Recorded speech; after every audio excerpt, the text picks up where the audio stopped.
4 باتیں جمع کی ہیں، اور ان ساری باتوں کو میں نے جمع کر کے 100 باتیں جمع کی ہیں، اور ان کا پھر میں نے خلاصہ تیار کیا ہے۔ ان میں 8 باتیں الگ کی ہیں۔ ان 8 باتوں میں ایک بات یہ ہے، جب کسی کے گھر جاؤ تو نظر کو حفاظت میں رکھو۔ جس شخص کے مہمان بنو، جس کے گھر جاؤ، تمہاری نظر نہ بھٹکنے پائے۔ نظر اگر غیر محرم کو شہوت سے دیکھتی ہے، حدیث میں آتا ہے کل قیامت کے دن جہنم کی آگ سے بھر دی جائے گی، وہ سخت رسوا ہوگا۔ آج میڈیا کی آوارگی اور انٹرنیٹ پہ جو کچھ ہو رہا ہے، ٹیلی ویژن اور سینما جو بدتمیزی پھیلا رہے ہیں، اور موبائل پیکج جس طرح بے حیائی کو فروغ ہو رہا ہے، ہم اس کے خلاف پوری قوت کے ساتھ بند باندھیں۔ اپنی اولادوں کے ہاتھوں سے ناول چھین لو، ان کے ہاتھوں سے جو ہے وہ فلمیں چھین لو، ان کی خلوتوں پہ نظر رکھو اور ان کی حفاظت کرو۔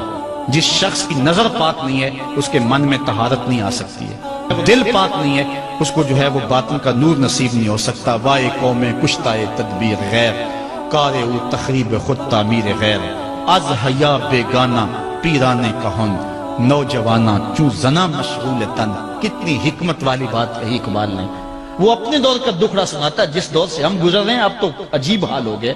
اقبال کہتا ہے یہ جو میرا دور ہے، جوان تو جوان رہے، بوڑھوں کی نظروں میں حیا نہیں رہا۔ از حیا بیگانہ پیرانے کہن، بوڑھے لوگوں کی آنکھوں میں بھی اقبال کہتا ہے حیا نہیں رہا۔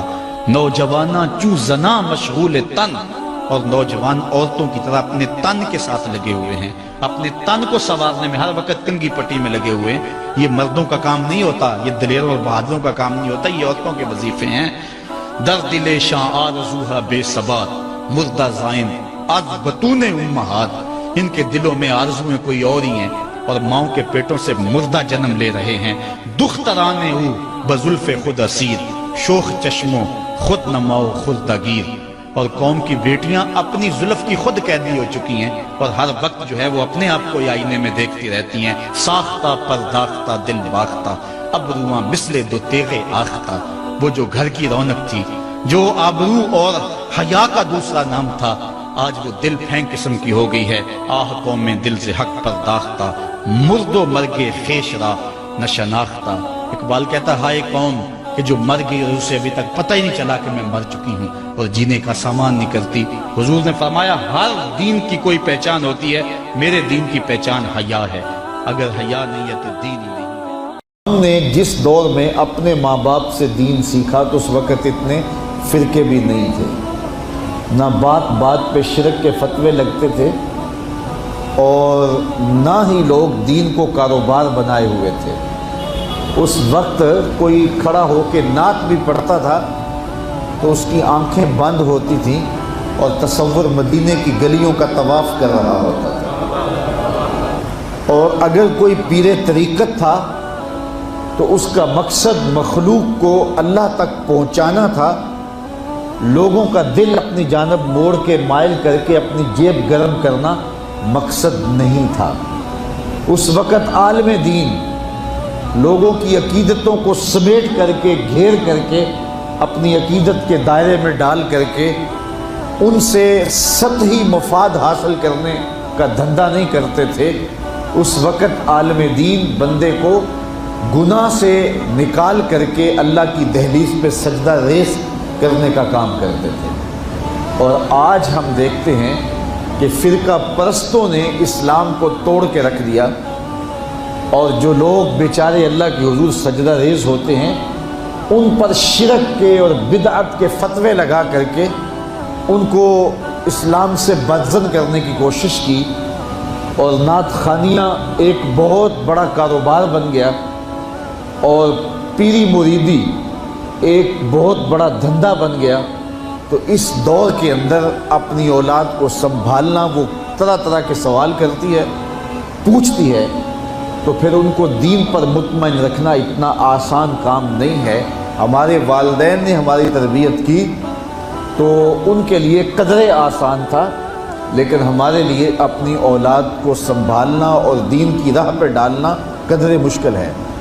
لیکن ہمارے والدین نے جو آسان کام کیا تھا اس کے لیے بھی بڑی محنت کی تھی، اور ہم اپنی اولاد کے لیے کیا اتنی محنت کر رہے ہیں جتنی محنت ہمارے والدین نے ہمارے اوپر کی تھی۔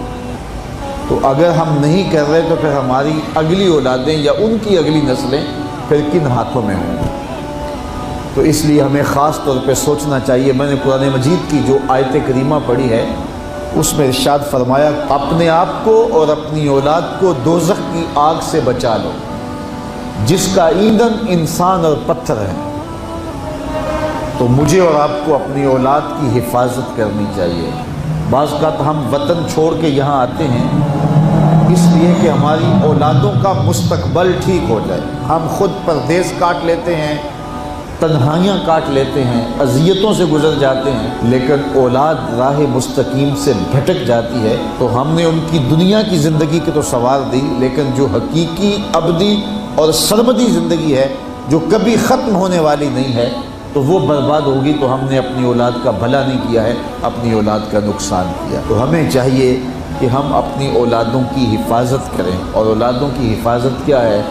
ان کے اخلاق اچھے ہوں، ان کا کردار خوبصورت ہو، ان کے دین کی حفاظت ہو، اور وہ ایک صالح، سچے اور کھرے مسلمان کے صورت اپنی زندگی گزارنے کی مشق کریں، اور اس کا عملی نتیجہ ہماری آنکھوں کے سامنے ہو۔ میرے حضور نے ارشاد فرمایا کہ اپنی اولادوں کو 3 چیزیں سکھاؤ۔ پہلی چیز حب نبیکم، اپنی اولاد کو نبی کریم علیہ السلام کا پیار سکھاؤ۔ دوسری چیز وحب اہل بیت ہی، اور حضور کے اہل بیت کا پیار سکھاؤ۔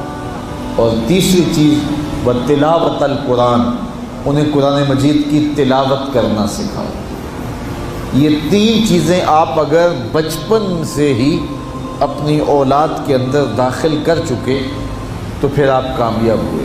یہ بات ذہن میں رکھیے کہ ہم اس وقت متوجہ ہوتے ہیں اولاد کی تربیت کے لیے جب وہ ہمارے ہاتھ سے نکل چکی ہوتی ہے۔ ہمارے گھروں میں ہماری صبح کا آغاز قرآن مجید کی تلاوت سے ہو تو پھر خیر و برکت کے قافلے ہمارے گھروں میں اتریں گے۔